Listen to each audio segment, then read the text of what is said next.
Things in Blue Lock and things in general don't directly have to be stated for them to be true. I see a lot of people saying, well, it's not directly stated, therefore it's not true. However, that's not right. Sure, things that are directly stated are 100%, like, you can't deny it. However, things that are not directly stated likely can be inferred through inherent dialogue, performances during a game, or just using reading comprehension. You can determine this. I have made a lot of videos talking about why I believe that the Kaiser impact is the fastest shot we have seen in the series. And you can believe me or not, you can agree with me or not, that's not important. I've done a whole breakdown on it, you can go watch one of my videos. But the bottom line of that is that things don't have to be directly stated for them to be true. You can infer them through dialogue, performances, feats, stuff like that. By that logic, Kaiser does not have Predator Eye. Now, obviously, Kaiser has Predator Eye. We can see it right there. However, it's never, ever directly stated that Kaiser has Predator Eye.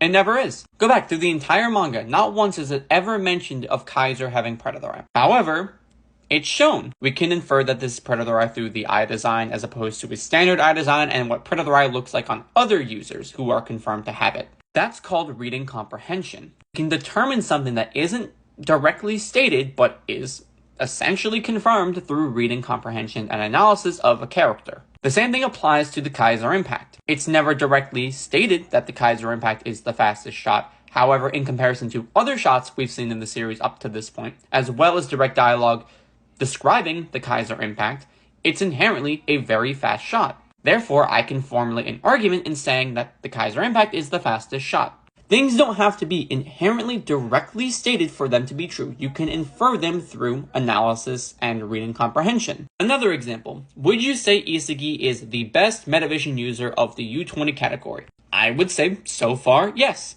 And I can say this and argue this point because we have other Metavision users for comparison. We can compare what Isagi can see, what he can think, what he can do, as opposed to other Metavision users who can see relatively the same thing because they all have Metavision. This is how I know Isagi is a better Metavision user than someone like Nico is, or someone like Ryo is, or even someone like Hiyori is. Just because it isn't directly stated that Isagi is the best Metavision user of the U20 category does not make that not true. You can infer things and come to conclusions on things based on inherent points of the story. And this applies across the board. It's not up for debate. You can use reading comprehension to make a point of something that isn't directly stated. That's just how stories work. Sorry if this was an unnecessary rant or meant nothing. This was just something I had to get off my chest, you know? It's annoying and just thought you would enjoy it.